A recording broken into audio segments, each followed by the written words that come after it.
art show, so that was pretty cool. All right. So did painting fulfill your life? While I wasn't able to play my bass the same, it absolutely was my purpose. It was my fulfillment, and now it's something that I enjoy so much.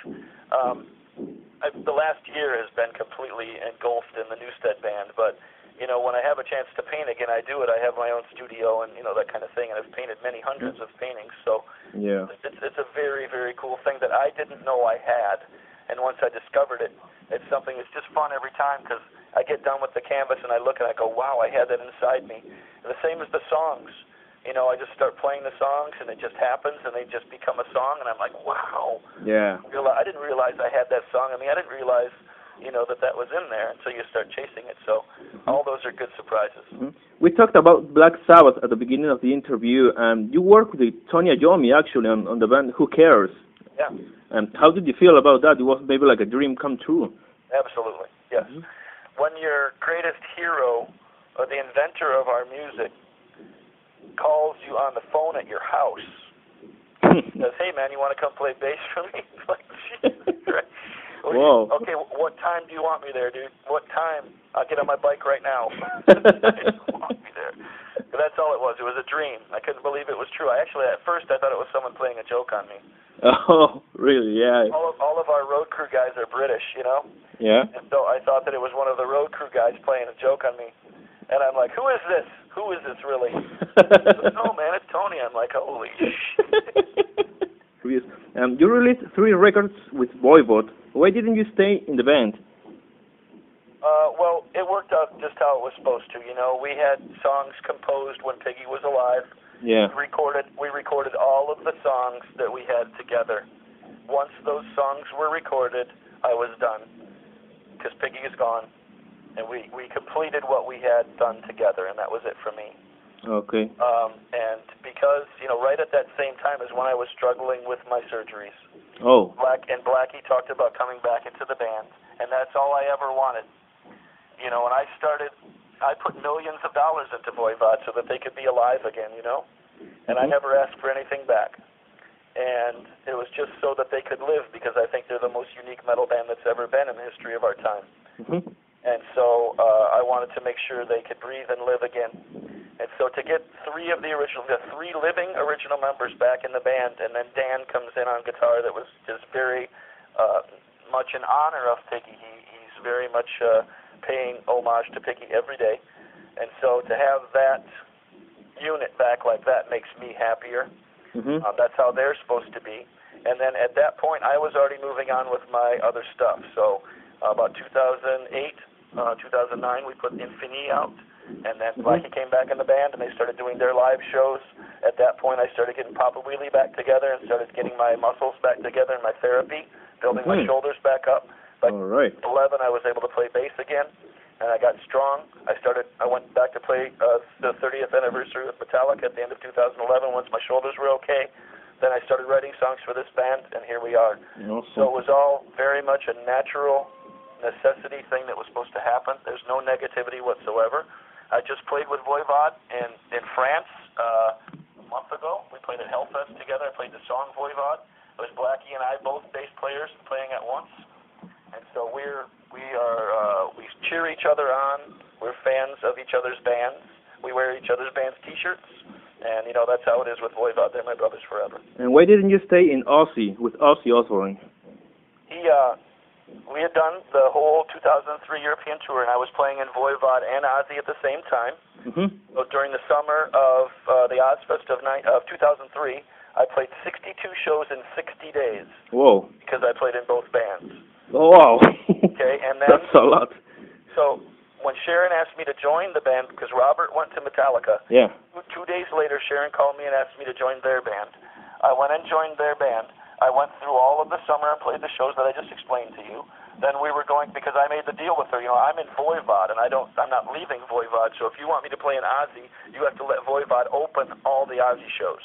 And she agreed to that. Oh. So we were preparing to go to Europe on the Ozzy tour following Ozfest. Ozzy got in an ATV accident and broke his collarbone. Yeah, I remember that. The tour got canceled. And so I went on with Voivod making records because Ozzy didn't have a band. He wasn't playing. He was in the hospital for 6 for 8 months or whatever, so there was no Ozzy Osbourne band. I went on with Voivod to make another records and kept on doing my thing. So, it was because Ozzy broke himself, basically. Yeah, now I see. And what do you think about Robert Trujillo's performance with Metallica, now that you mentioned him? I think he's a great bass player. We've been friends for at least 20 years. I thought he was a great bass player in Suicidal. I had all the Infectious Grooves records. Yeah, amazing funky group. I still thought he was the shit in Infectious. That was his band. He wrote all those songs. Yeah. No, I always looked at him as a great bass player. I think he's kind of more of a funky kind of bass player. Yeah. For that. But he has fit into Metallica now. He's made his own way. It took 8 or 10 years for him to find his place, I think, because people were so convinced by my thing over time. Yeah, still, I think he's a fantastic thing for Metallica, and they're powerful, and they're out there still setting the standard, and I'm always a big fan of Metallica and a big fan of Robert. Yeah, but Robert can't do your vacuum vocals. That's true, but he can play bass probably better than me in a lot of spots, so that's okay. we switch things, we bob and weave, Yeah, I mean, Robert Trujillo in Infectious Groups is a monster player, I have all those records. And just to finish, what about Papa Willie or R8 Sexoturica? Are they coming back? Maybe sometime? Well, Papa Wheelie is forever. It's kind of a perpetual thing. We've had it going since 1996, and we changed members. And I started out playing drums, then I went to bass, and now I play guitar and sing. So it's just kind of a switch fun thing that we have in our studio, and every once in a while we take it out to play for some people. We don't take it very seriously. It's mostly improvisational music, so it's always alive, and it pops its head up whenever there's time. So it lives, Papa Wheelie lives forever. The irate thing was just a one-off. That was 1994, and that was with Devin and Tom Hunting, so that was once-in-a-lifetime thing, I think, probably for that. And then the Sexoturica and the other stuff, they were just projects to capture the moment. I do have a lot of archival things.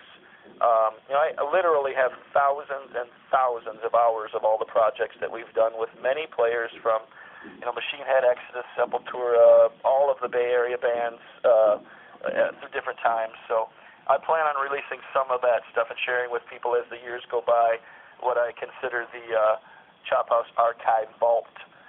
So it's going to be, now that I have my website up and that's established and everything through time, I'm going to share some of those old projects with people. And what about Echo Brain? Echo Brain is defunct. I know that Dylan Donkin went on to have a solo project. He made a couple of his own records, and I haven't really talked to him for a lot of years. Keep in touch with the drummer, Brian, and I saw the guitar player, Chris, at the Newsted show in New York a couple of weeks ago.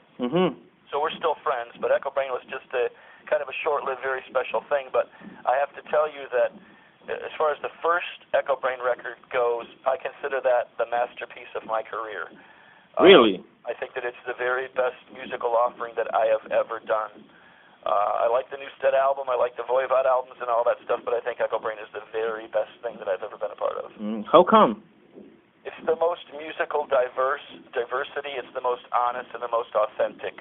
We went up into the hills in Northern California. It's a self-contained studio, nothing around. There's no stores or people or any city or anything. It's just locked in the mountains, and you stay there for the whole time. There's a chef, and you just live in the studio. And we just went there and hung out and drank mushroom tea and smoked the green ganja and just made it beautiful, hippie music, and it was a wonderful, wonderful experience. Like music is supposed to be, like people hang out together and make the music true and honest. So that's why I feel it's the most special and the most listenable.